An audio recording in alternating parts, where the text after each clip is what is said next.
gentlemen, from the heart of Discord, right here on the Podzilla 1985 network, this is Horses After Dark. It's the name of the show now. That's it. It's Horses After Dark. I am going to be your host. Okay. I'm the number one horse on the team. My name is Shannon Young. Here with me, of course, we have the thoroughbred himself, Jesse Kimball. The thoroughbred? I don't know how I feel about these horsey nicknames.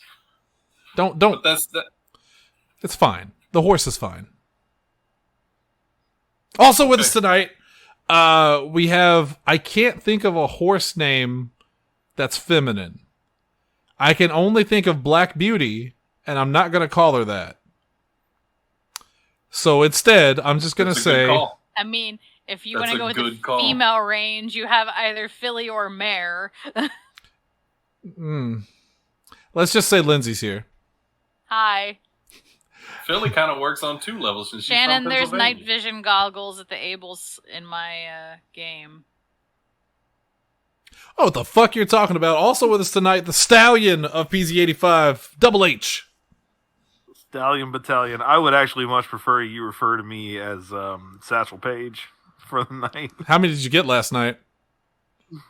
None. I've been dead for many years. So before I don't know about that. Well, no, I'm not going to bring it up. We're not going to talk about it. It's done. We did it. We're not going to talk about it. Yeah. You had to be here for the pre-show to hear us talking about Joe Biden and the words he used. I have something that is it's good for nostalgia November. And honestly, it might end up coming up in a later show, but I'm going to put it out there now because it's fresh in my mind. Yes, please. So Sarah, a couple days ago, it may have just been yesterday, actually, sent me an image that she had taken. She was scrolling through HBO Max looking for something to watch and noted that, I always forget this too, tons of like CNN documentaries, like docuseries type things are on HBO Max. I think they have like a running deal. So, Tom Hanks produced those things about the different decades, the 60s and 70s. Love them. Great. Love those. We've talked about those before. And I'm trying, we're both trying to remember if we watched the one about the 2000s. I know we've seen every one up to that point. They have one about the 2000s, and neither one of us can remember if we watched it. So I think we're just going to start it again soon and find out. And then you'll remember whether or not you did. Yeah, like within 20 minutes, we'll be like, all right, we've seen this. We've seen this. But what they did do, and I don't know how recently this was, but all 6 episodes are up now. Shannon, you in particular will appreciate this. They have a docuseries through CNN on HBO Max that is called The Story of Late Night. Yep, seen it. And it is... so you've watched it? Mm-hmm. The whole thing? Not the whole thing. Not the whole thing. Oh, okay. I've seen... because the whole thing's up there. Yeah, no, I saw the first part of it because as I think you and I are probably the two biggest fans of like late night television. Yeah. We have... Tanner likes fucking Scottish boy. What was his name? Craig Ferguson, who they mentioned for a whole maybe 5 minutes in this entire 6-hour docuseries. Look, before Tanner gets upset about it, again, I like Craig Ferguson. I thought he was really good, but he was also kind of a blip on the radar when it comes to late night television. He didn't have a huge impact. Yeah, he is mentioned, and I want to say it's either toward the end of the 5th episode or the beginning of the 6th, toward the end of it, and it's around the time that Letterman retires because you remember they retired within months of each other, and so CBS was suddenly just without hosts. But of course they had a plan. They talk about Colbert coming in and oh my God, who came in? James Corden.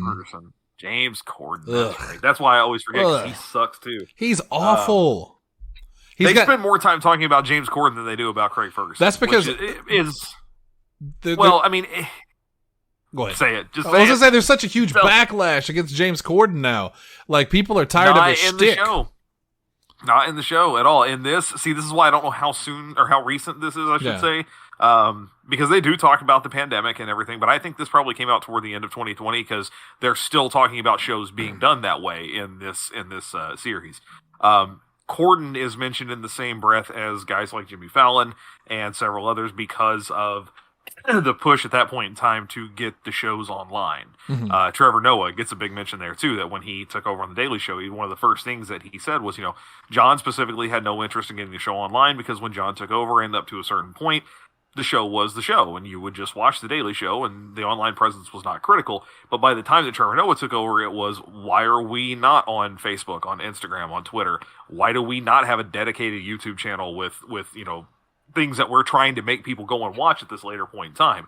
And so Corden, of course, did his carpool karaoke thing, and that ends up being this biggest. He to this day, I think, has the record, if he said, for the most watched late night video on any social media, because it's his carpool karaoke with Adele. Yeah. Has like several million, billion, some ridiculous number of views. And I don't get it. I don't get his shtick at all. I get, the point they were trying to make, but it makes me very sad that he's the one who has that. But anyway, the series is great, just quickly. I don't dislike James Corden as a person. I think he can be entertaining, and he seems genuinely nice. I'm sure. Maybe. I don't know. I don't like him. He seems genuinely nice. That's like the best thing I could say about it. He seems pleasant. But so what's the backlash against him? Because I've seen him. I'm not a big late night guy or night very show generic. guy. He's very generic. He's in everything. Anything that's musical. Like, he's overexposed. He's just not very funny to me. I've never heard anything from him, from a monologue, from an interview, from anything. I mean, as a matter of fact, John Oliver just recently kind of picked on him a little bit during one of his And Now things. It was one of those deals where they show you how often people repeat the same phrase. And I'm trying to remember what it was he said, but it's a thing that Corden does when he's interviewing somebody who's been in a movie. It's something, tell us all about this great character of yours or something like that. And they show him saying that phrase like 50 times in a row to the same people. So he's just kind of he's a blank slate. Just do the thing. I still am of the belief that David Letterman is the greatest late night talk show host of all time, because his 100%. But comparing anybody to him is almost unfair, because he was so good at everything. I'm a big fan of Conan, but even Conan... I was going to say, there were so many other guys who did that, but did it well. Yeah, but even Conan was hilarious, but where I think Conan wasn't great was interviewing celebrities. Like, you could tell he would look down at his card. You could tell he had notes he was going off of when he asked people questions. But Letterman was so just smooth. Yeah. Everything seemed natural. But then you also had Jay Leno, who was literally garbage in every sense of the way. Yes. I don't know anybody that likes Jay Leno, but of course Jay Leno still has a show where he drives cars or something. Let me have a drink here. Yeah, there was of course a significant amount of this dedicated to Letterman and Leno, and a couple of people were talking about how Leno was like, he was the everyman. That's why America liked him, because he was the everyman. I was like, is he though? The everyman doesn't have a garage full of fucking cars. He's only the everyman in the sense of he makes all the worst like dad jokes you can think of. Like, he goes for the easiest, most low-hanging fruit for every single headline that comes across his desk. Yeah. Whereas Letterman usually had some kind of irreverent, take on that. And I mean, it's pretty clear in the series too. Like, they don't actually interview either of those guys, as I recall. But it's pretty clear that the pendulum swings more toward Letterman. Oh, yeah. I mean, obviously, he had a ton of sympathy coming out of the whole thing with the Tonight Show. Right. He then, of course, gets a lot of good press when the same thing happens with Conan, or not the same thing, but the whole deal. Leno with screws Conan somebody and else. Leno. Yeah. Right. Yeah. And then they were showing the clips of Letterman going, don't blame Conan. Wonder who's on the other channel tonight. Don't thing. blame Conan. No. Yeah, Leno was funny in the same, but like, he was generic. Like, Leno is like James Corden, but American. But he really resonated with people that, like vanilla, like people that don't like an edge, that don't like comedy, that don't like to laugh or be, challenged in any way. More than one reference those jaywalking sketches. It's like, it was groundbreaking. Nobody was doing this man on the street stuff at the time. And I was like, yeah. And what we've come to learn in time was, okay, yeah, he goes out and he finds some people who think that one of the 10 commandments is freedom of speech and that sort of thing. And it's like, okay, but what they didn't tell you, and what people have since then admitted, is they went out and filmed for like 10 hours. Yeah, like, they walked around the door for hours and hours and hours, yeah. And then they show you 5 minutes of the dumbest possible people they could find. Meanwhile, if they talk to you for even a second and you give it a remotely intelligent answer, they give you $5 and go, thanks for your time, and walk away. Meanwhile, David Letterman, I remember one of the first things I ever saw him do was a skit where he was working at Taco Bell. You remember that one? One of the show it more than funniest things I've ever seen in my life. David Letterman was so good, and like, Conan to me was the only guy that ever came close to being that funny. And even Conan would even say that Letterman is better than him. I remember watching Conan live, And he said, literally, Patton Oswalt was on the show, and they both said, literally change the channel right now because it's David Letterman's last show. Don't watch us. Watch David Letterman because he's better than us. And that was absolutely incredible. If you like that, by the way, I think it's also on HBO. There's a movie that came out in the 90s called The Late Shift. The Late Shift. The Late Shift. Based on a book. Yes. Mm-hmm. With Daniel Roebuck was Jay Leno, and what's the woman from Misery? What was her name? Kathy Bates.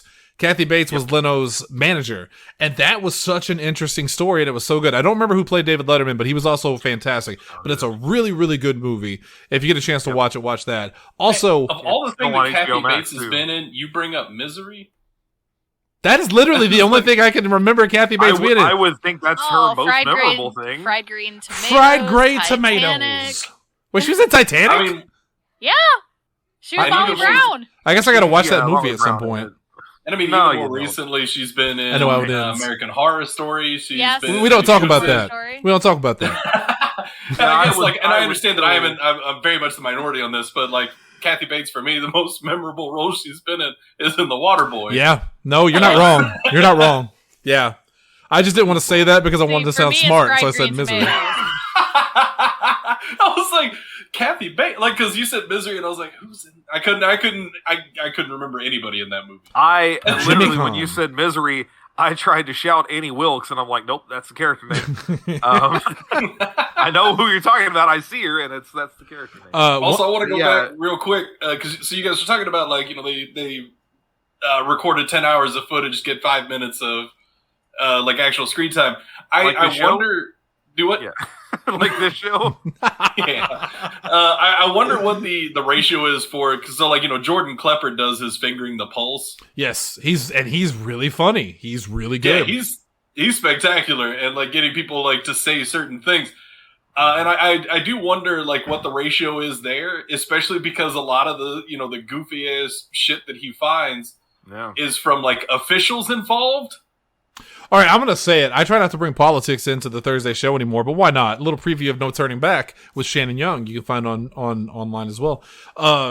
Jordan Klepper goes to Trump rallies. If he wants to get the dumbest motherfuckers possible, he goes to Trump rallies where they are. My favorite one was recently, he was talking to a guy about who the guy was adamant that Trump was the actual president. It wasn't Biden. Trump was the real president. And so he was asking him who he blames for what happened in Afghanistan. And he's like, so that's Trump's fault. And he goes, well, no. He said, but Trump's responsible because he's president. Well, no. And like, he's backtracking so hard because these people don't know what the fuck they're talking about. They're just saying things. Yeah, because Trump is because I think I've seen that one too because he's one of the QAnon guys. Yes. He believes that Trump is president, and he's working from the shadows to do the work that America needs. Yeah. I do wonder, in terms of that man on the street, too, the one who comes to mind for me is Billy Eichner. Yes. And I know he doesn't. Yeah. I don't think he does Billy on the street anymore, but I mean, that's literally the entire show. These are half-an-hour shows, and he did like several seasons of that show. How many times was this guy just walking around? Was it just like, all right, as soon as the sun comes up, we're out there, and as soon as it starts to go down, we're done. Just get off the street. If you want to, I mean, in fairness, like because Billy Eichner's not trying to find like the dumbest possible responses. No, but he is trying to find the most entertaining ones. Like right, and I'm sure there's got to be hours of dud footage. Oh yeah, but he's also approaching people in such a Jay Leno is going up and trying to ask serious questions. Billy Eichner literally is just like screaming at people as he comes up, miss, for $1, Amy Adams, and then nobody says anything. He just, oh my God, he just runs away. Like that's inherently funny, no matter what anybody says. I think because Billy Eichner is one of those characters that like the first time you see Billy Eichner in anything, you're like, all right, there's no way this is going to be funny. 5 minutes later, you're laughing your ass off, and you don't know why. I also on SNL, Kyle Mooney did a similar skit where he would go out and talk as Chris. What is it, Fitzpatrick? It's Rap versus Rock. Yeah, Rap versus Rock. Yeah, that was fucking hilarious too. Oh, Jesse, just real quick as another aside, if you want to see Billy Eichner and not laugh, watch Impeachment. It's meant to not be funny, but the American Crime Story, the third season they're doing now, that's based on the Clinton Lewinsky scandal. He plays Matt Drudge. Oh, from the Drudge Report. And it is just. It's not funny because it's not meant to be funny. You just really hate him from the get-go. Also, Jesse, if you want to watch another comedian not be funny, watch Dane Cook's stand-up. Man, that's not true. I'm in a camp. I'm in my own camp. It's fine. It's a personal opinion. Have you watched it recently? I mean, don't get me wrong. No. I have, and I know that some of it's not as funny as I thought it was. No. At the time, like, admittedly, he really was kind of one of the big progenitors of that. Let me just get as loud as I can and do the most ridiculous thing I can to get people to laugh. He was running on the stage, like falling and shit. Energetic. Oh yeah, AF. But admittedly, I mean, if you look at it, like, and go back and listen to it, some of the stuff he does, the bones of it are good, and there's some decent, funny stuff in there. It's just some of it was way too over the top. And you want to talk about a guy that got overexposed? Oh, my God. Dane Cook was rocket to the moon immediately, and then immediately right back down to straight DVD. Yep. Just every movie he did was the same thing. It was the same stupid character. Oh, like insane. Larry the Cable Guy. Larry the Cable Guy had the same thing. He was the same character in every movie. Really quick, before we jump into the topic of the night, I'm curious, I want everyone to answer this. Who is your favorite stand-up comedian? Like, whose stand-up specials have you enjoyed the most? I will go first to give Eddie you guys... Izzard. Okay, Hunter's going to go first. I'm sorry, I went first. Yeah. It's Eddie Izzard. Yeah, I've never seen Eddie Izzard do a bit that I didn't like to some degree. He's also one of those guys who, and I really appreciate this, we've talked about this, Mitch Hedberg does it really well, and he's up there on my favorites too, but Eddie Izzard handles failure better than so many other, comedians. Because you watch a guy like Seinfeld who very rarely has like a weird, awkward pause, but Eddie Izzard can do like an odd bit and turn it into a bit in and of itself. That whole, yes, no thing, That's also why I truly loved, I think that's why I loved Letterman and Conan so much. They were the same way. They would take failure and make it funny. All of those guys. Carson, I mean, there's a bit in that of him literally telling a joke, it not landing, and he grabs the boom and just brings it in and goes, testing one, attention Kmart shoppers. Are we, like, he knew what to do when it didn't work. I will go next to give Jesse and Lindsay a second. I want to say... I'm good because I don't watch stand-up. I want to say Chris Rock, because I truly love all of Chris Rock's specials, especially his HBO specials. I thought they were fantastic. But I truly believe, and maybe Lindsay, you could just piggyback on mine here, that John Panette is my That's what I was going to say, John Panette. Absolute favorite comedian. Like, yeah, most of it was about food, but he was damn funny. You can't go wrong with food humor. I'm sorry. He was so good at it. Spectacular. I truly miss that man. I miss that man so much. He was so funny. I don't think I've ever seen it. I've never laughed as much at a comedian as him. Although I want to watch Bo Burnham's special that you guys keep telling me to watch, but I'm a little afraid to, honestly. It was really good. Because I think it is really good, but you're not going to leave it going, this guy is the greatest stand-up of all time. You're just going to leave it with a lot of existential dread. That's what I'm thinking. Like, I don't think I'm going to laugh a lot at it, but I think I would respect the hell out of him and love him after it. You will laugh. Don't get me wrong. It is funny. And it's got a lot of humor in it, but it is also, it just cuts so deep and so raw. Like, it leaves you like thinking, like, you laugh through it and like you enjoy it, and then like you just kind of think like, is he okay? Right. Like, and also, am I people check on him? Like, whatever problem he has, I think it has something to do with me. which is how people react to me usually. They're like, is he okay? He's entertaining, but not in a ha-ha kind of way. It's in more of a... So I think me and Bo Burnham could be like, That reminds me, before I forget, one of the best things I saw from that Story Late Night special that I had never seen. I didn't know about this. So when Conan took over for Letterman, Letterman had been killing it on late night and was just, that was his, he even said years later, like, I did all my best stuff there. Mm-hmm. The Late Show was great, but all of the best stuff happened on late night on NBC. So when Conan takes over and he's an unknown, they don't know what's going to happen with him. He was the one who came up, he and Robert Smigel, because, he did Triumph and all that stuff for him. They came up with this idea that they filmed this promo for the premiere episode, and it's all taped, and it's just Conan, like, getting up, brushing his teeth, and, marking off the days on the calendar till the premiere. You know where this is going. He's walking through the streets in New York, and he sees people, hey, how you doing? And they're going, hey, good luck tonight. You gotta be funny. And he's like, yeah, okay. This guy is selling flowers. Is like, hey, you gotta be better, as good as Letterman, And he's like, oh, I'll see what I can do. And he gets to his office, and he's got his suit on. And then he just walks over and stands on a chair by his desk and starts slipping a noose around his neck. where the door and interrupts him like, Conan, we gotta get you to the stage. He's like, dude, do I have a minute? No, we need you right now. All right. He takes it back off and just walks out. I had never seen this. I had no idea that happened. I only know about that. I didn't see it live because I didn't watch Conan when he first started because I was a big Letterman fan.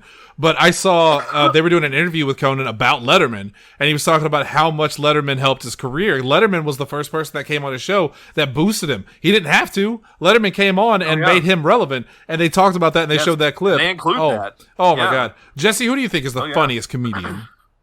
Man, because I've watched a shitload of stand-up, and there's so many that I like a whole lot.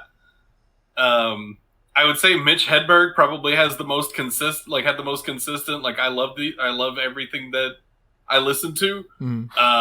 Like John Panette is definitely up there too. I always love me some John Panette.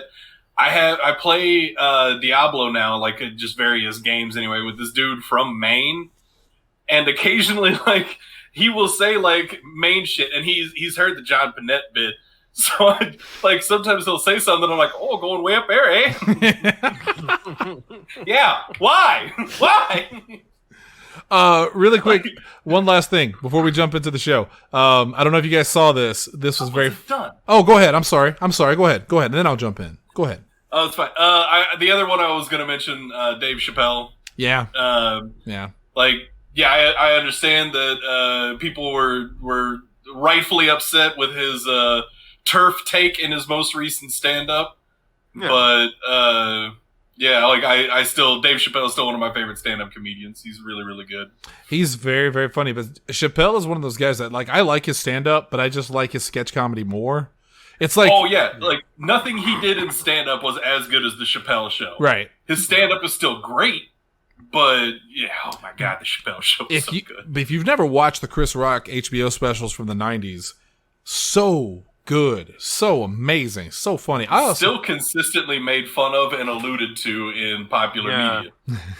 I remember one's called Bigger and Blacker. I'm trying to remember. I don't remember the other one. The other one was actually my favorite. I used to watch it all the time. Yeah, I like the other one better than Bigger and Blacker. I watched one once. My dad would always. He had this tendency to walk in while I was watching things that he did not agree with. Like, he walked in once, because this is like 2 a.m. I stayed up late, super late, and I couldn't watch HBO until they went to bed because, I was a kid. They didn't want me watching it. My dad once got up and sat down with me in the middle of the night while I was watching Oz. You remember Oz? I remember the story. Yeah, and my dad was like, what are you watching? I was like, oh, it's a prison drama. He's like, oh, I'll watch it with you. Then the oral sex scene came, and my dad looked at me and left. But you said like there was just the one. It only happened the one time. But oral X scene popped up. But there was another part where my dad walked in while I was watching the Eddie Griffin special. Oh man! And I still remember the joke. So my dad sat and watched it with me, and Eddie Griffin is talking about G.I. Joes and how back in the day he was a kid, you had to move him around. He's like, "Come on, Joe," and my dad's laughing about that.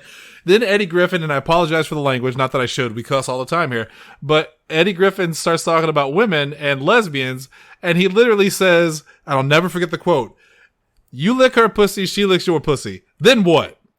I can do the same thing, and then I can slice some dick in you."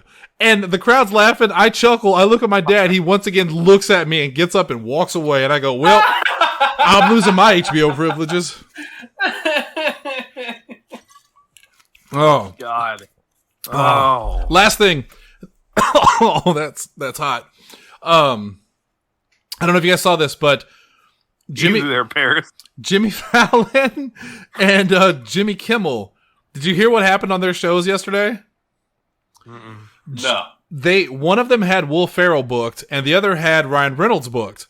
Oh, I did hear about this, and they went to the opposite. They went to the opposite show, but didn't tell the hosts. So they literally introduced That's hilarious. Ryan Reynolds, and Will Ferrell walks out, and they each pitched the other's movies. And they were like, "Well, Will, what do you know about it?" He's like, "I really don't know anything about this. I'm kind of curious to see it too." It was very, very funny. Very funny. Good on him. Okay, that's going to bring us. We're going to talk about tonight. It is Nostalgic November, and that was kind of nostalgic, talking about late night hosts of, that was the idea. of all time. Yeah, nostalgia. Someone is watching the show right now, and she's got very sad and said, "You don't like Dane Cook." Look, it's not that I don't like Dane Cook. Man, anyway, I used to just be able to say on that. He just said it's not that. Moving on. Here we go. Dane Cook is funny. Like, why'd you hit him with the Homer Simpson? No, it doesn't. No, it doesn't. Anywho, Nostalgic November. Tonight we're talking about 5 songs from our youth that just takes us right back, man. Takes us back to the day. Makes you feel like you're back in 1984 if you're me, because I'll be 66 next year. I don't know about you guys. Lindsay, you describe it. You are bad at math. Lindsay, you describe it. Carry the 2. No, because you changed it. So, well, tell us what it originally was. Well, then, originally, it was just supposed to be 5 favorite songs, 5 songs from your childhood that you still like. Can I just mention something real quick? You fans have probably noticed for the past week or two that I've been drinking on the show, and you're probably wondering, why does he do that? I thought it would be funny because I don't drink, so me drinking on the show is going to be funny. Well, after swigging on this bottle for most of the show now, I don't feel great.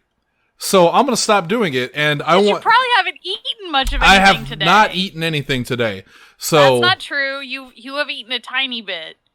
Was it a piece of cheese? I watched you eat cheese in the kitchen. Lindsay, you a mouse?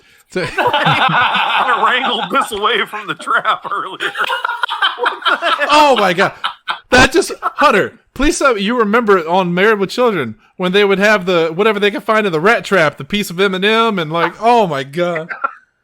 Oh, Lindsay, more toaster shaking skill. You say words now. I don't know that I can say words now because you've got me laughing as well. That's not the point of the show. The end of that bit, by the way, was going to be, I started drinking on the show because I don't drink, and now I'm an alcoholic. So I don't really know what to say about that. No, that's ludicrous. There he goes.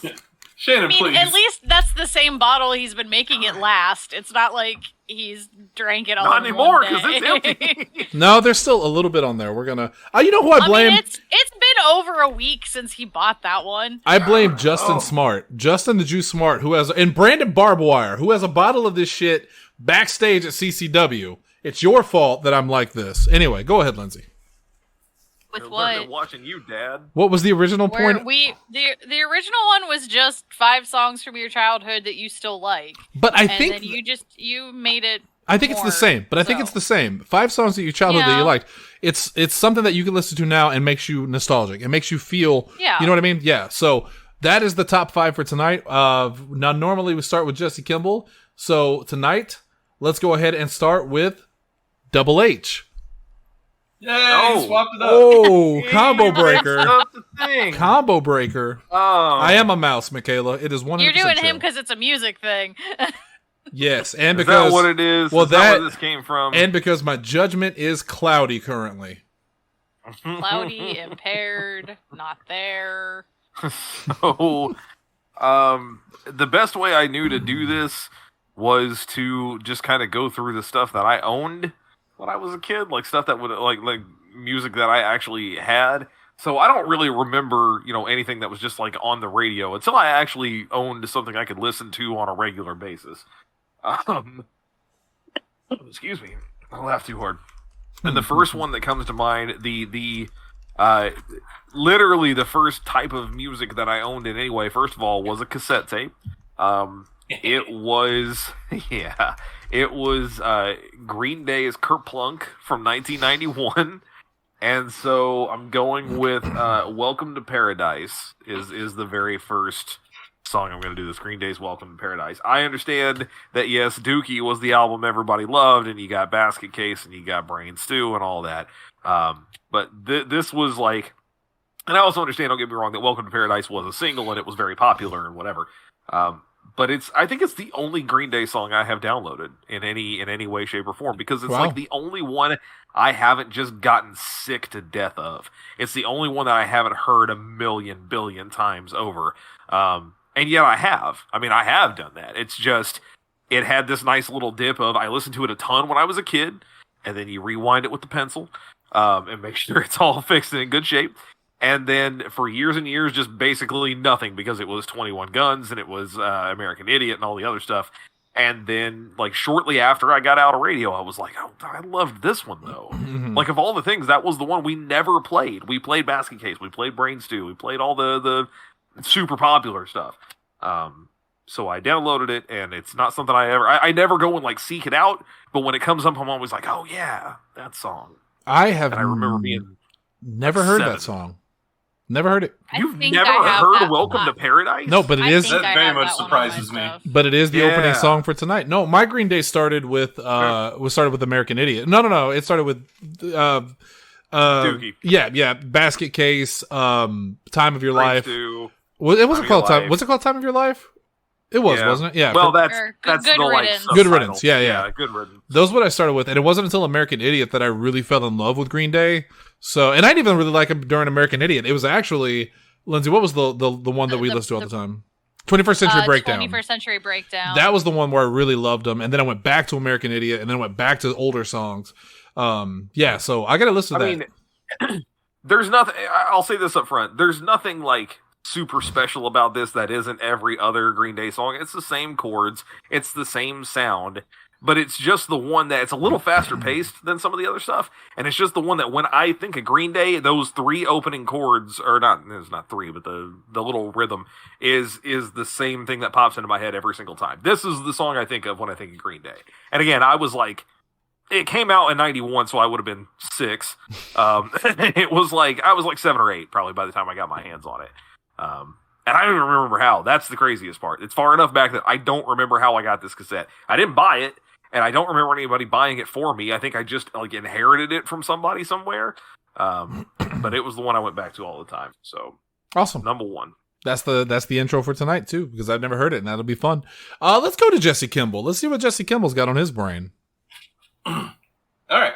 The first cassette that I ever owned was Weird Al Yankovic's Bad Hair Day. So you're going with Amish Paradise? Please don't make me mark things off my list. Damn it.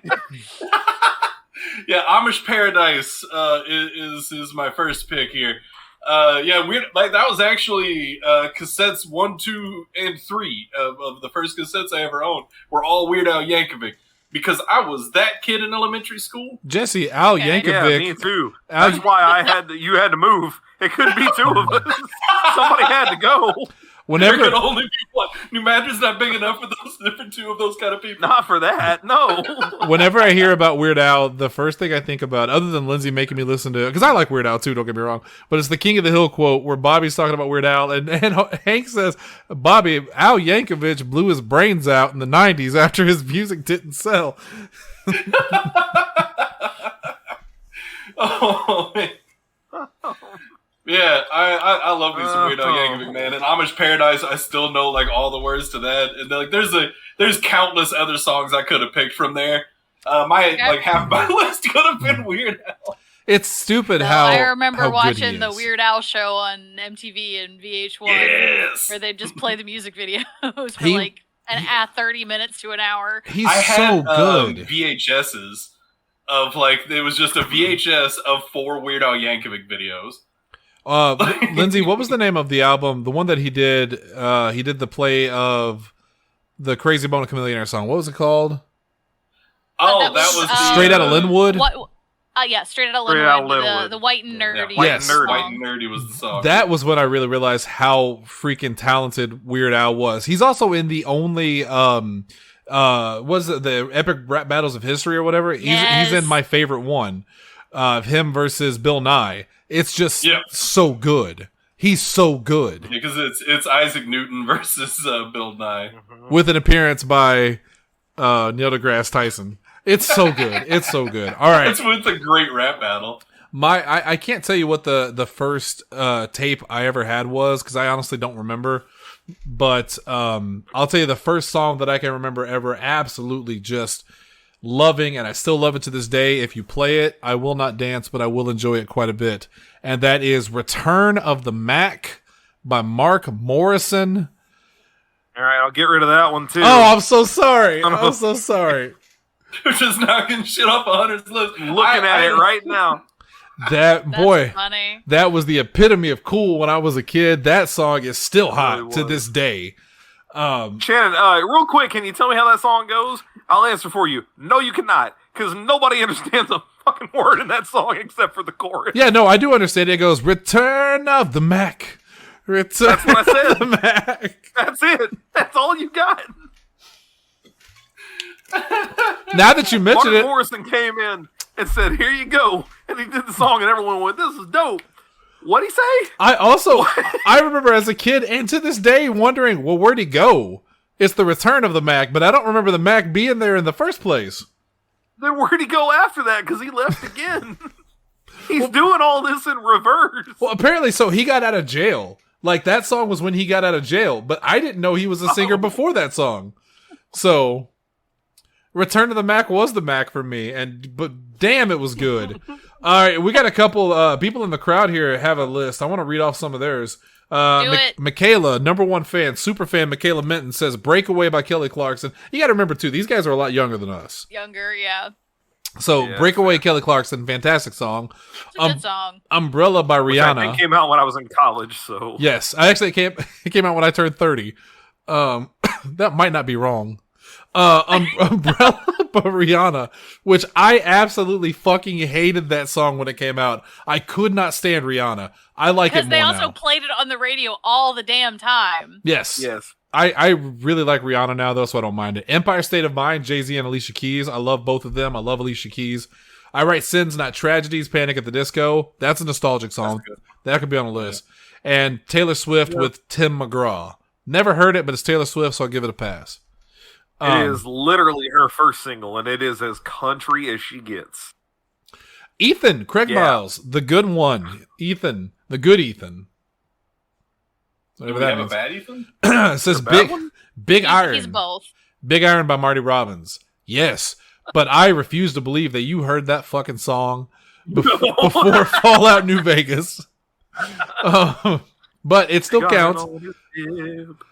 If you've never heard, Johnny Cash has a version of Big Iron, and my favorite thing I've ever heard was people were comparing the Marty Robbins version versus the Johnny Cash version, because the Johnny Cash version is a lot slower and like sadder, and someone said that like Big Iron was like an adventure with Marty Robbins, and the Johnny Cash version was an execution.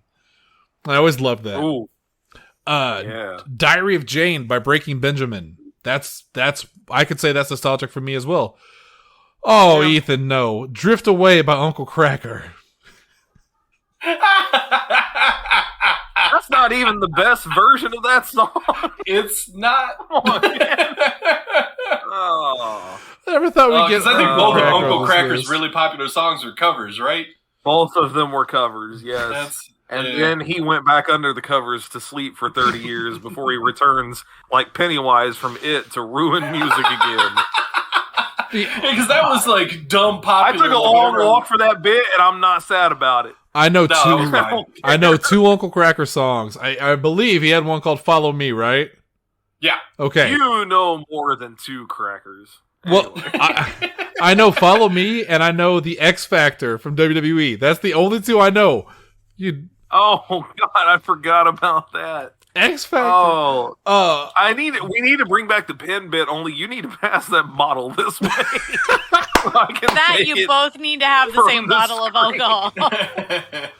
If it transforms along the way, these things happen. Terramana. I do like that Ethan has already given a reason. He says, "Okay, look, my mom loved that song and she wouldn't stop playing it." He also said, "That's why you shouldn't like it anymore." I don't know this one. It says, is it Response by Asian Kung Fu Generation? It says re, so I'm assuming, I don't know, or Reply maybe. And Love Shack by the B-52s. That's classic. It's a classic. Brian Tanner, love Brian Tanner. He said, "I remember the Cocktail soundtrack." It's a good soundtrack. All right, let's move on to Lindsay. Lindsay, what's your first pick? I'm going to start with, but seeing that Hunter already brought it up, I did have Basket Case by Green Day because my cousin Sarah introduced it to me when I was in middle school. it was kind of the start of me listening to different music other than what my parents played and Disney soundtracks. So it was kind of branching me into other music genres. Oh yeah, speaking of stuff that your parents played, like I was this close to putting "Tear in My Beer" by Hank Williams on there because of my dad, but I refused. So yeah, I agree with you. Anything Green Day from that era is nostalgic for me, 100%. But I like them more now than I liked them then. So like all of it, in all honesty. Like I go back and I'll listen to some of their older albums. I still like the new stuff. Like I enjoy Green Day still, even if it had been played to death here and there. Well, there's a reason the older stuff is, well, yeah. I mean, the older stuff when you go back to it just doesn't. There are people who, and their names are Mattsism, who will tell you that there's a message in that older stuff, and I don't disagree with him. Don't get me wrong, but it is. If there's a message there, it's subtle. If there's a message in the newer stuff, it's heavy-handed. Yeah. Welcome to Paradise is not about... I mean, like, you know, okay, Longview is very clearly about, you know, masturbating in the summer. Just like, all right. Oh, God, Good Riddance is about a whole bunch of very particular stuff, too. And, again, Matt will tell you... Matt used to love to quiz me about what it was about, and I was like, oh, this is what it feels like for women. Fuck. I'd be like, no, I don't know, dude. Like, I don't get it. But yeah, no, I'm not as big brain as you are. Please, just all right. Back to the top of the order with Double H. All right, so I have now shifted a lot of this list to start picking things that no one else will pick. I'm going to continue on with a song. This is actually, to shift away from what I gave as criteria for the first one, this is not something I ever owned, but it was a song I loved and only ever heard portions of until years later when it came back to me. It is a song by a group called Polaris, and it's called Hey Sandy. And most of you, if not all of you, do know it, even though you think you don't, because it's the title track from The Adventures of Pete and Pete. Hey, it sounds familiar, but that would be why, yeah. As soon as you said Pete and Pete. Yeah, it's the theme song from Pete Pete. So it's very, it's a little like pop rocky, like kind of a little alt type thing. Yep. It's a great little goofy tune, and it's catchy as hell.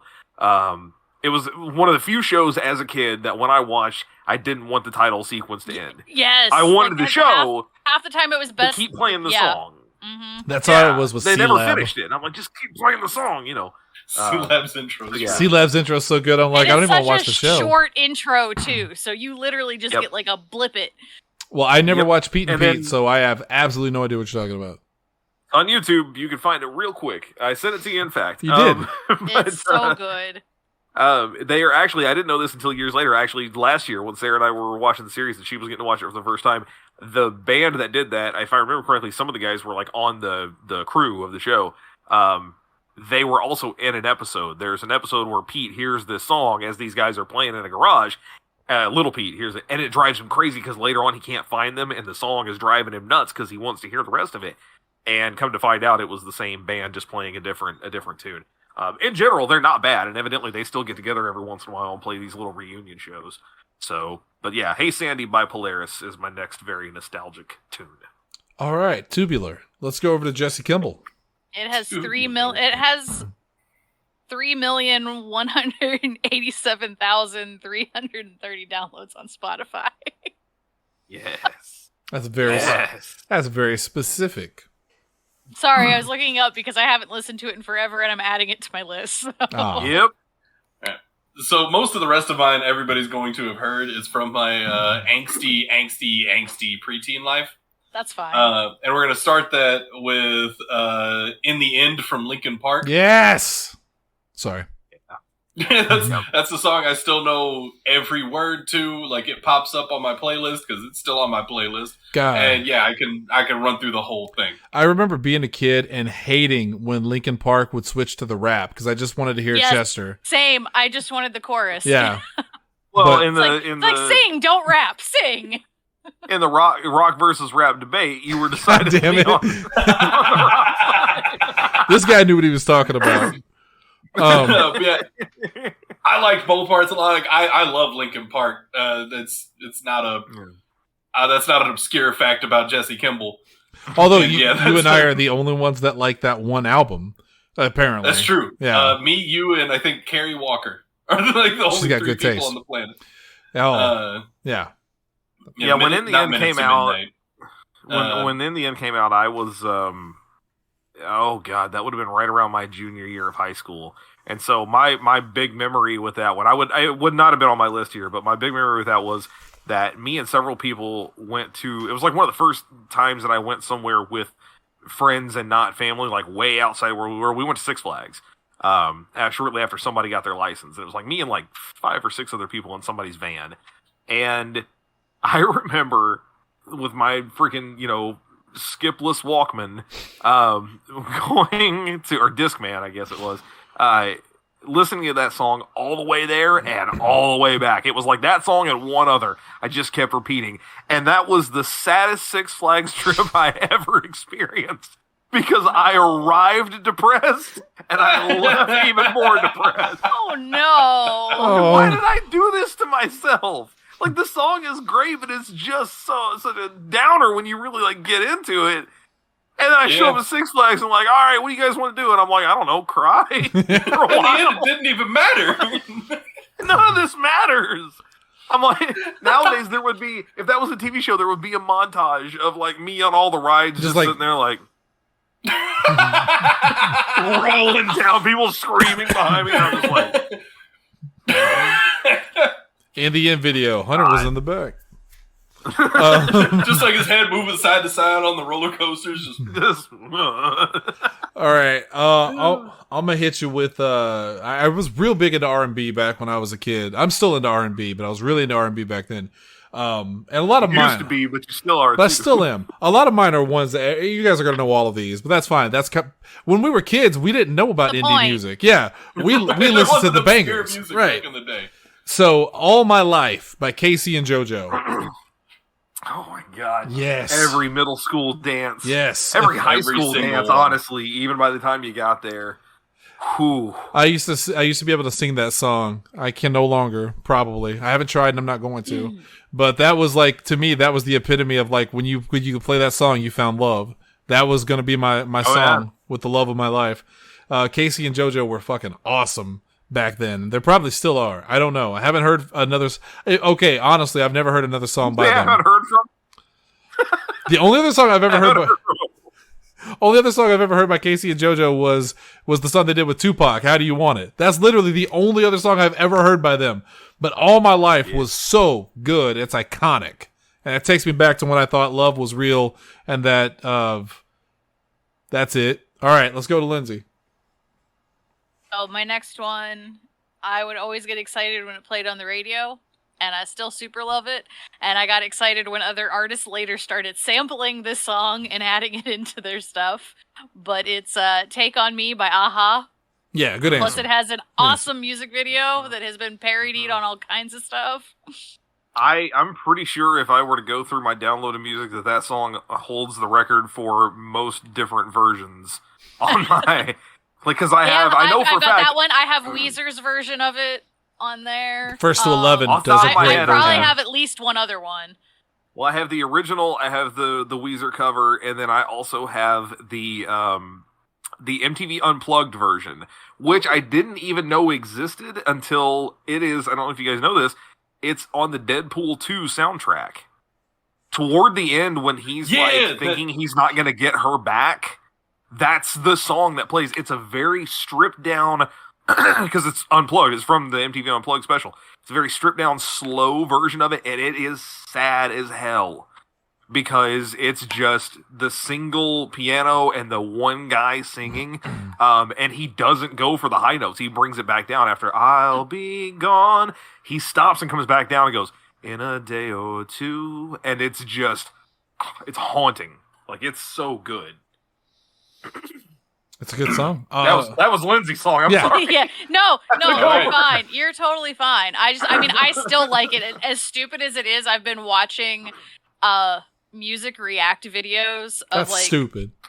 Well, a bunch of them are people that they've grown up only listening to rap. Their family only listens to rap, and other people are introducing them to like 80s pop and 70s Is it rock all right? and country. Is it the two African American guys? Yeah, one of them was. Yeah, but I there's love a that. different one. Yeah.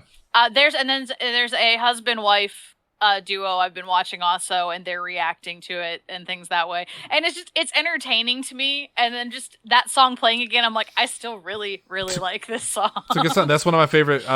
When I fell in love with the band First to 11, I think that was the second cover I heard from them, because the first I think was Helena.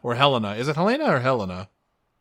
By My Chemical Romance. Yeah, My Chemical Romance. It's Helena. Okay. It's Helena. Yeah, Helena was the first one. But that's super good. And like, I love that song, and I'm so good at singing that song until he hits that high note. The high note. And then I'm out. I'm tapping out. I can falsetto it, but I'm not doing it right now because it's one of those things where I got to do it really loud. Right. Like there's no other you way gotta to do you it gotta unless I dedicate go yourself. full Yeah. force.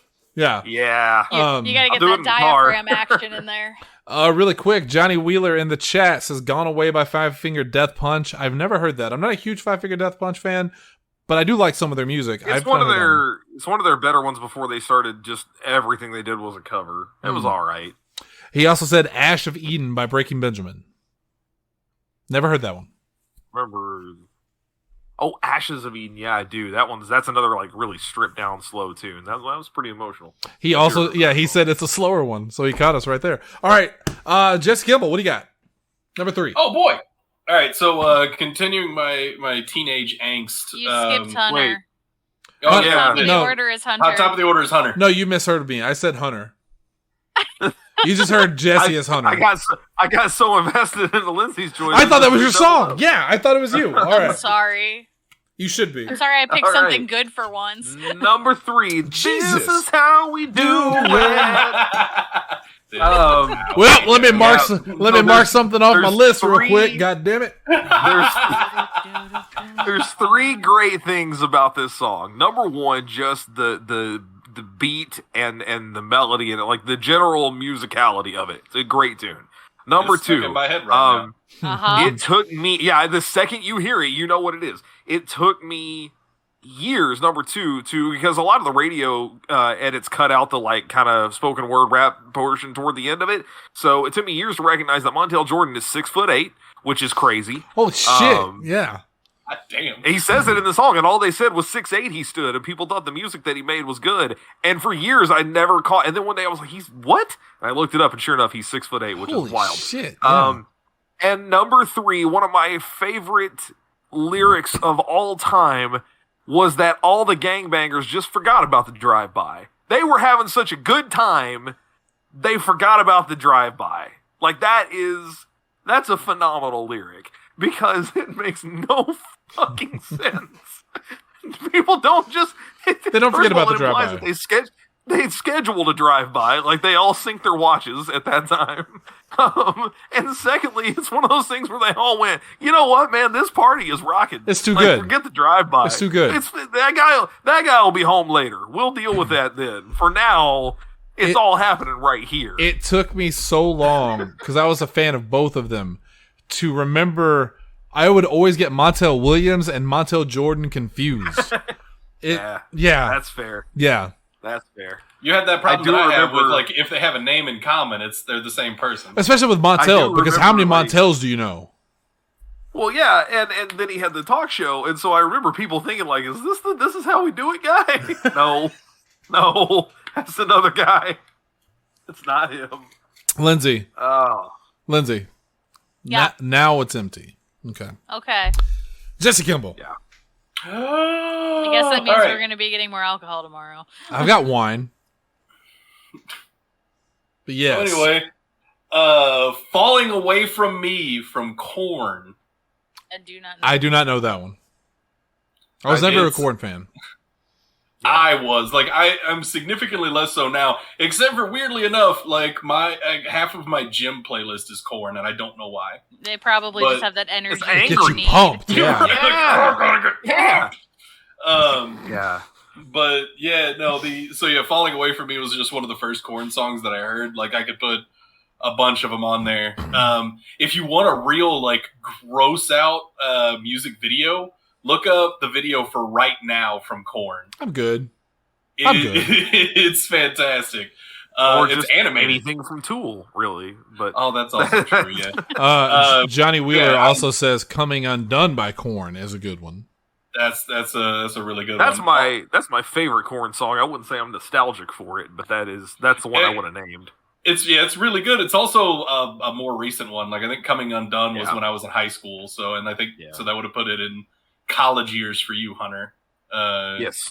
Yeah. So yeah. But yeah, like it was like "Coming Undone" is a great song too. Like Korn has a lot of songs that are still really good, but it's definitely like you've got to be in the right mood for it.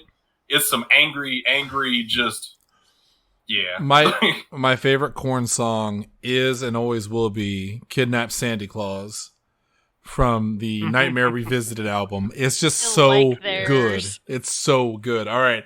Yeah. You might remember my next one. It was on, I believe, the Now That's What I Call Music CD, and it's what made me buy it. It's "The Way" by Fastball. I could not get enough of that song when I was a kid, and I literally bought Now That's What I Call Music Volume 1 for that song, more or less. I think I had that album, and I only listened to the first 3 tracks on it. I did not listen to anything else on it. I don't think they have another song. I think it's just "The Way." This is the way. Does it remind me, without me having to look it up, is this the "Anyone Could See the Road that they walked on is paved in gold"? So this is the one that's based on that old couple that wandered away, was never found again. Yeah. Okay, good. Yep. It's such a good song, and like that whole first "Now That's What I Call Music" was a banger. There's so many good songs on there. I think Casey and JoJo was on Casey that, if and I JoJo. remember correctly. I think and now we're up to volume 23 million. I think Flagpole Sitter was Harvey Danger is on that album Harvey too. Danger. Yeah. Yep. And Lindsay, I think Barbie Girl is on that soundtrack. I think. Oh, I forgot about It's Aqua. either that or those started coming out around the same time, and people don't remember this. There was another compilation thing called Totally Hits. Yep. That was releasing at the same time, and the first Totally Hits had a whole bunch of those like same era songs on it. So I can never remember what song or which album had which song. Man, back in the day before the internet was prevalent, those Now CDs were the fucking bomb. Yeah. Compilation and, like, looking CDs back at in it general, now, like they were the best way to get music, because how many times did you buy an album for $20 For one song. $20 for one song, and then find out the rest of it sucked? Yep. And you would listen to it all trying to like convince yourself, no, this is good. No, This was and then totally you get worth to it. my key and point, my Wallflowers CD. I'd listen to the first 5 tracks and never listen to the rest of it after the first initial listening. There was a lot of stuff back in the day. Like if I got 5 good songs out of a CD I bought, I was happy. Yeah. There was that's how like buying CDs was back in the day. I almost put this on my list, but I decided not to. But it's a perfect example of that. The fucking Mortal Kombat soundtrack. I bought it for just the theme. That song. But it had other songs on it. People don't remember. Yep. The only good thing on the X-Files one was the remix of the theme by the Crystal Method. That was it. Everything else was like, okay. When did they play this song when Mulder and Scully were doing? I don't remember that. Well, that was before you knew to look for the difference between music from and music inspired by. Yeah, that's the problem. When I think of the X-Files soundtrack, I always think of the song by Better Than Ezra, and then that reminds me of the fucking Norm Macdonald joke where he's talking about the number one band on the college campuses this year was Better Than Ezra. Coming in number 2, Ezra, and that always fucking cracks me up. All right, let's go to Lindsay, number 3 or number 3. Yeah, number 3. So we're gonna go with the classic of Back to My Mom's Music. Yeah, she very much loved Billy Joel, and so it was playing all the time. But the first one of his songs I really dug my teeth into was "We Didn't Start the Fire." We didn't. I just the beat to it, and then as I got older, I became obsessed with actually learning the lyrics because I didn't have the little songbook that had it all there, and sort of had the internet towards the beginning part of it to fish it out. And then by the time I did know most of them, come 10th grade, my history teacher printed out the lyrics, but didn't tell us she printed out the lyrics. And we had to sit and listen to the song in class and write down as many as we could. And as soon as she said it, I just started writing Harriet Truman, Doris Day, Red China, Johnny Ray. And just she hadn't even started it, and I was already starting on the first verse of the song. Did she say Harriet Harry Truman, Doris Harry Day. Harriet I heard Truman. Harriet. I also heard Harriet Truman. I slur when I speak sometimes. I'm sorry. Have you been Just into slur that this? extra syllable. I was like, was No, she I chasing Harriet haven't. Tubman? Because that's Yes. not it. No, it's not. That was way before. No. Yeah, that's Jesse, you and I will appreciate that we know we didn't start the fire because Ryan started the fire with his cheese Ryan pita. started the That was the fire. problem. That's an office bit, well, Shannon. thank you. I needed that because I seriously I didn't can know. see the look. All right, Double H. What do you got? All right, since we're down to 2 remaining, I was trying to figure out the order to do these in. I'm going to do the sad one now because I don't want to end on the sad one. My next pick is going to be A Long December by the Counting Crows. And the reason for this is because, and the reason I remember it, and I know I've told this story at length before, so I'm not going to get into all the details, but my grandpa passed away in the very early months of 1997. This song came out the year before, and it was indeed it was a long winter, I guess, not so much December, but that was a really rough time. My parents were divorced. My mom and I were living with him when he passed away. We were the ones to find him. And so I remember at the time actually being really angry because I feel like I was hearing this song on the radio every single time that we got in the car or we went somewhere, and I was like, yeah, I get it. Like, I know, thank you. I'm 11 years old and everything sucks. Can you please stop reminding me? But I came to then like appreciate it years later. And I know it's about something completely different. Like the whole song's about him visiting a friend who's in the hospital and these sorts of things. But it's one of those things I actually forgot about for a long time. And I distinctly remember several years ago, I was in the drive-thru at Subway here of all things going to get us something. And it popped up like I guess I was still listening to the radio at the time because we barely even do that now. And it just hit me. And so I texted my wife and I'm like, well, I'm now ugly crying in the side of Subway parking lot because I was hit with a wave of emotions. I'll be home with the footlongs shortly. give me a minute, please. And she's like, no, come home now. So, yeah. I'm pretty sure I have because I think it came up not that long ago, a Facebook memory of that where it's like, well, I was just reminded of this and now I'm ugly crying in the Subway parking lot. So, but yeah, it's one that, I mean, it's for better or worse, it is nostalgic now in a whole bunch of other ways. So Yeah, hey, nostalgic's not always happy. it's not always great. Not always great. Know? Yeah. And I mean, to be fair, true. now it kind of is because even though, I'm reminded of that time, I'm reminded of him. So that's pretty great, in one way or another. So. All right, Jesse Kimball, number 4. Okay, number 4. Oh, Yeah, give me pop that, a Jesse. Wake up here. Top that, you piece of shit. I can't. You know what that reminds me of? No, That reminds me of we did a show, like one of the first year we did a show, and we were talking about, I forget what we were talking about, but everyone was giving their answers, and my final answer was about my mother who had passed away, and I gave this really deep story, and everyone's literally in tears after I tell the story, and they're like, well, thanks. That just made all of our picks fucking just terrible. Thanks a lot. Go ahead, Jesse. Follow that. All right, yeah, I'll try. Confidence. I'll try. Confidence. I like it. Confidence. No, yeah, I'm sticking with my my angsty teen stuff here. Stupefy from Disturbed. It's just another one that gives me a whole lot of nostalgia. Funny enough, all 3 of these songs, I discovered them watching Dragon Ball Z AMVs. With Son my little of brother a bitch. as a Son of a kid. bitch. Hey, I've found fun music via through AMVs. Like, You okay, definitely. Lindsay? No, I'm not. I can't Hey. talk tonight. This was long before YouTube was a thing. Like, you had to find You had to like sources hunt on them the down. internet. Yeah. Episode 1 of 30, they were all cut up in a little. This is when I discovered amv.org, and you couldn't preview the video. You had to like read the description and download it and hope that it wasn't garbage. Yep. Yep.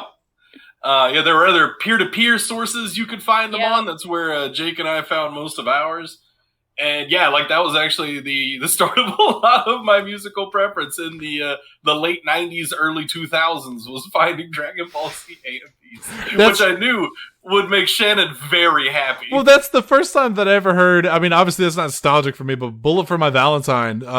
There was one. I think it was called "Tears Don't Fall." I really like "Bullet for My Valentine," and the first time I heard "Tears Don't Fall" was a fucking Kingdom Hearts AMV with Mickey Mouse. It's "Tears Don't Fall." Oh, that's good.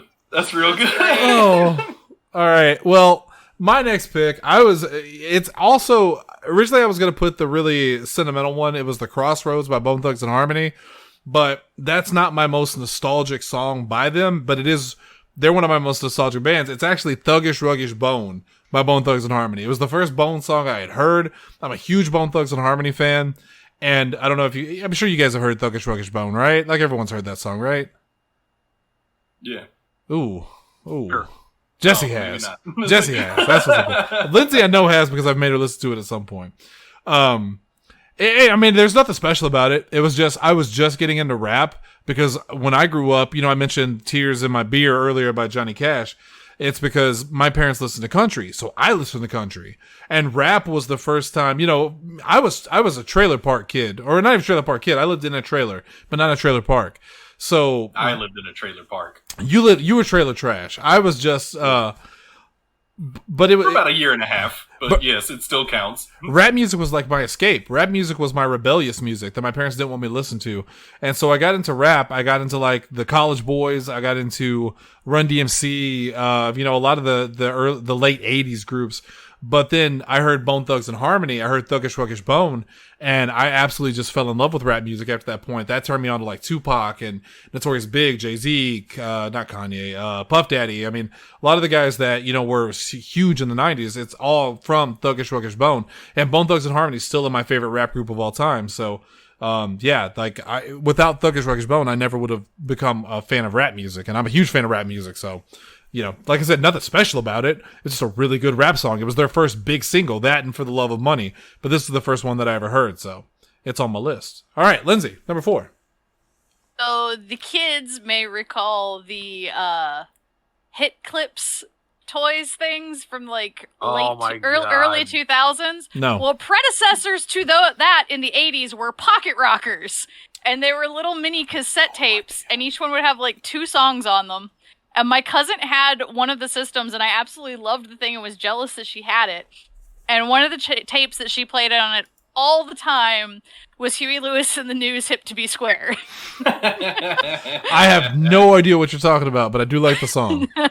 Yeah. Just look up 1980s pocket rockers, and it was a little like mini cassette thing that you would put the tape in, hit play, and you take it out, flip it over, and there'd be a different song on the other one. Like, I know she had that. She had Walk Like an Egyptian. She had Tequila. And, like, Tequila. Aww. Yeah, so I had never heard of the pocket rockers. I have heard of the hit clips. Yeah, because those things were... Yeah, they basically, like, kind of predated MP3s. Uh-huh. Like, you get, like, one or two tracks, and that's it. Yeah, like, it was just these little digital, like, music players. You plug headphones up to them. I wanted several of them as a kid because I'm stupid as hell. Like, I wanted the pocket rocker because my cousin had one, and Mom's like, "No, you don't need this." And this is, mind you, this is like pre-K. Right. This is like me pre-kindergarten at that. So I just wanted a different way to enjoy music. I was also like I was super late to the party in getting a Discman. I was that kid. Like, there were people getting like the first iPods that were coming out. Well, maybe not. Maybe it wasn't quite that late. But regardless, everybody else had their CD players on the bus and they were listening to their music and stuff. And I still busted out my old Sony Walkman. Nice. Hand me down from like, the mid 90s. Like, I got my cassettes. In the wake of that, I keep forgetting we own this. I need to show you guys this. So I know nobody here is like a huge fan of this particular TV show, but this is kind of like the modern day version of that. So instead of hit clips for songs, I found this recently and I had to get it for Sarah just because I thought it was funny. A little TV, right?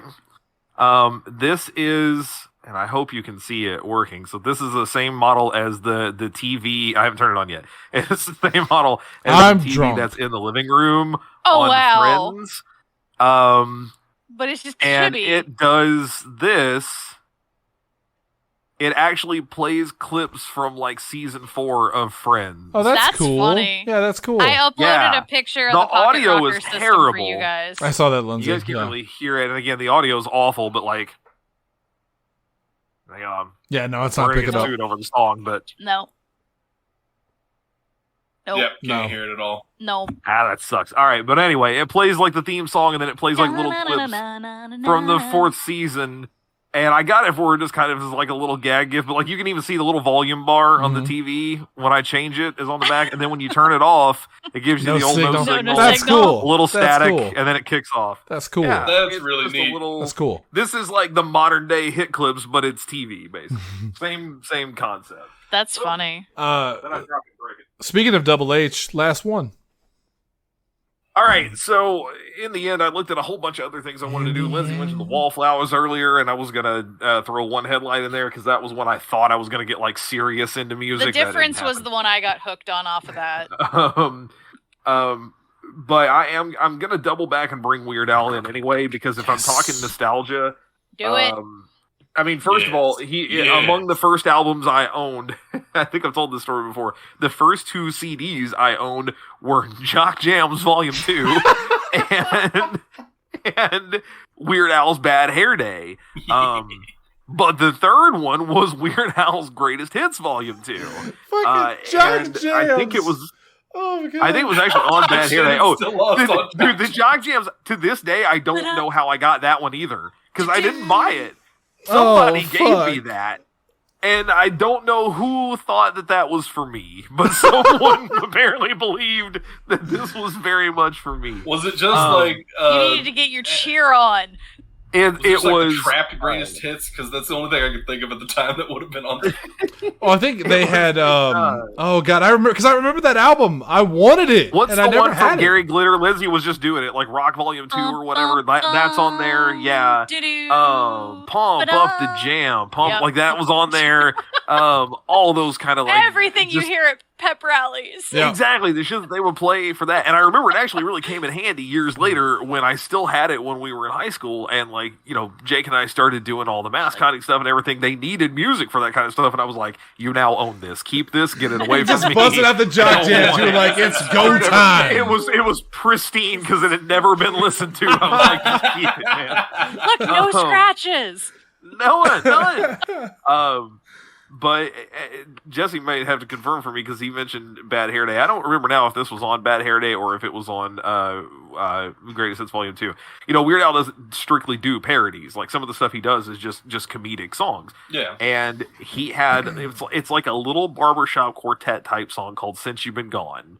Not to be confused with Kelly Clarkson, because we mentioned her earlier. It's not that song. This song is, again, it's like a little like 4 or 5 part harmony. And it's this guy talking about how bad he's felt since this girl has been out of his life. And that was at one the of his end first of originals that he wrote. That's what I'm thinking, because at the end, the little twist is, you know, it feels almost as bad as it did when you were still here. And that's just sort of how it ends. I gotta know that feeling. The reason it's nostalgic is because when I was in high school, actually middle school into high school, a huge part of my identity was just music. I mean, I went to SEMO, you know, on a vocal performance scholarship. We did all district choir, all state choir constantly. And me and Jake and 2 or 3 other guys, depending on whatever group we were in, were constantly in ensembles and working with that kind of stuff. And so we were always on trips for it. So when you were listening to music on the bus, sometimes it was on your own, like Jesse was talking about, and then sometimes stuff like that would come up. Well, one of the guys in our group had a really great, super deep bass at that time, and it just so happened we all fit those parts. So it was just like a regular ritual of, if we're going somewhere, eventually we would all kind of nod up and like everyone would be like, all right, do the thing. You guys got to do the thing. So we would do this. And we tried so hard to convince our choir director to let us do that song for a performance, because we're like, there's nothing bad in it. Like, it's not like it's you know, offensive or inappropriate. It's fucking Weird Al, you know. And she's like, no, you guys, I can't let you do that. So finally, when we graduated in 2003, years later, at our very last choir concert that all of us were there for, the 4 of us that did that, because 3 of us were seniors, she was like, all right, you guys have been begging me to do this for years for something. I'm turning it over. The stage is yours. And we got to do it in front of the audience. So all of our like friends and family were there. And somebody's got it on tape. I think it's Jake. Somebody's got it on tape somewhere. But that's one of those songs that I never hear and I never think about in any other capacity other than us doing that song. So also to confirm, it is Bad Hair Day. I thought it was, but yeah. Yep, because I had those two. The Greatest Hits Volume 2 was most of his stuff from the 80s, if I remember correctly. It was like Yoda and the UHF theme, which another great under like I love that appreciated movie. gem. I love that. His. The theme song was so good too. Yeah, it was. But no. Since you've been gone, from Weird Al, not Kelly Clarkson, is my last one. I have Jesse's answer written down on this card, and I'm curious if I'm right. So you almost certainly are, because as I've mentioned before, anytime I can reference this film, I'm gonna. I am not right then. Go ahead, Jesse. Oh shit! Oh, I know it sure. now. I know it. Sure. Lindsay does too. Yeah. So. Oh, I know it now. Fuck. Let me change my answer. No, go ahead. Go ahead. So pretty much everybody knows that, like, I'm gonna reference this film. I don't know if everybody knows the story. My grandma died when I was in elementary school, and my mom bought us this movie to took it away, like distract us, basically. Yeah. From what we'd be listening or everything else going on.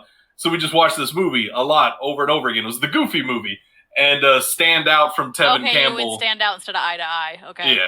Stand Out from Tevin Campbell is my that's gonna be my final pick. Shannon, I'm curious what the last one is gonna be. Let me turn down my light a little bit so you can see it real quick. I wrote Toxicity by System of a Down. Shit, you were close. It was gonna be Aerials from System of a Down. Shit, that's what I meant was Aerials. Yeah, damn it. Yeah, the Aerials from System of a Down was my other one, but I was like, I gotta do I've actually got like 15 songs on this list just in case people started taking mine. Oh, that's yeah. And I could have probably kept going because I listened to a lot of music as a kid. Well, I did. And now I did cheat on my last one. I couldn't pick a specific song, so I put the entire soundtrack on there, and it's the Beverly Hills Cop 3 soundtrack. I have never loved a soundtrack more in my life. You had Shy, you had Eazy-E with Love for Them Gangsters, the Supremes, Trent D'Arby, Tony, Inner Circle. Like, oh my God, you had the Axel Foley theme. I bought this album when I was a kid. There was a movie store in Cairo, Illinois, and they got shut down not long after this because they were apparently dealing drugs out of the back door, which is sad because I love this fucking movie store. I rented all my Coliseum WWF videos from there. That's when I fell in love with wrestling. But they had this album, the Beverly Hills Cop 3 soundtrack. And Beverly Hills Cop 3 is an amazing movie. The whole series is incredible. The soundtrack is so good, it's ridiculous. So I could not pick one single song from it, but the Beverly Hills Cop 3 soundtrack literally takes me back to my teenage years. I remember sitting on my porch watching the storms outside, listening to this music. It's one of my happiest memories that I have, and I absolutely love it. If you've never heard the soundtrack, a lot of it is on Spotify, not all of it, but if you can find it some way, listen to it. It's absolutely incredible. Lindsay, last pick. My last one is Underground by David Bowie. It is the title theme to Labyrinth. My best friend introduced me to the film in middle school, which I'm amazed I didn't know of it as a kid because I loved The Dark Crystal and Muppets and all that type of stuff, but I had never seen Labyrinth. And I remember setting the boombox up to the TV and recording the music from the film. Yeah. And then finally, in high school, we took a trip to Cleveland to the Rock and Roll Hall of Fame, and in their gift shop, they had the Labyrinth soundtrack, and both me and her bought copies of it, and I know my copy for a fact lived in my CD player for at least 2 months straight. I remember the days of not just recording off the radio, and you'd hit record hoping your song would pop up. You would hold it up to the TV and hit the record button. Yeah. I thought I was awfully fancy when I had a stereo system that I'd gotten for Christmas one year that had both the CD and the cassette in it. And not only that, but you could record stuff onto a cassette from the CD. Yeah. I do that too. So Mixtapes. I made, Shannon, you'll appreciate, I made my cousin a copy of the CD I had of the Simpsons songs in the key of Springfield. Oh, yeah, Springfield. Yeah. I have that CD. Yeah, I love that Yep. CD. It's so good. Yes. it's Stonecutter's so good. theme and all the different like renditions of the Simpsons theme Yes. were on there. Yeah. That's honestly how I remembered a lot of the bit. Like the entirety of the monorail bit is on there It's on before there. the song. That's Yep. That's how I ended up knowing it word for word. It's got the what was the It's got Lisa's birthday song on there. yeah, but there's the I can't remember. Was it New Orleans? Yes, the that Streetcar one's Named on Desire there song. too. Yeah, Home to that, pirates, Yep. drunks, and whores, New Orleans. oh my Yep, god, the that one one's that on was there so too. bad that they had to the next week they had to write a thing on the blackboard Apology. apologizing for it because New Orleans was so pissed that the Simpsons just fucking Well, it was their skewered their city. that was their parody of Streetcar Named Yes. Desire, if I remember correctly, because that's Yep. when Flanders does the Stella. But it's that one lyric: "Homes of whores, pirates, and thieves, New Orleans." Like holy shit. Home to pirates, drunks, and whores. And what, Ugh. if you want to take a? If you want, how does it go? If you want to go to hell, you should take a trip to the Sodom to and the Sodom and Gomorrah on the Mississippi. so bad. Like, why are they roasting New Orleans? They so hated much? New Orleans for some reason. Oh man! Oh, it all was right. horrendous. All right, that's gonna do it for us tonight. We're gonna get out of here. I want to thank you guys for tuning in. This was a lot of fun. Really enjoyed this episode. We'll be back next week with all new Podzilla 1985 episodes. Tuesday for sure. We'll be back with another. Maybe. Next, We- I was we gonna say need- I will not be here Yeah, next Thursday. right. We next need Thursday. to figure out. Yeah. We'll have to figure out next week as a whole, but we will be back with new episodes next week. That's the important thing. Until then, you can catch an all new No Turning Back this weekend with Shannon Young, but that's a different show. Well, although to be fair, I'm going to be honest with you, Jesse. I'm thinking of bringing that show over to Podzilla, if for no other reason than the fact that like I now no longer want to pay Podbean's fees. So. Yes. Yeah, I mean that's the whole reason we combined, Right. Like back in the day, was because it was like, why are we both paying Podzilla fees? You Yeah. could, Podbean if you're fees. recording them early enough, you could just start airing that on Fridays. Yes. I mean, Yeah. in lieu of Friday or Saturday, yeah. whatever. But yeah, I don't think there's any reason not to just put it on the network. Fuck it. I mean, it's still my own thing. Who cares? And I don't have to pay that money. So we'll see what happens. But anyway, until next week when we got new shows, check out that show this weekend and we'll be back to do this all again. For myself, for Jesse, for Lindsay, for Double H, thank you guys for tuning in. We hope you had as much fun as we did. Let us know what songs brings you back to a special time in your life. And we love you very much. We'll see you next week. Hunter, take us out. This is how we end it. Later.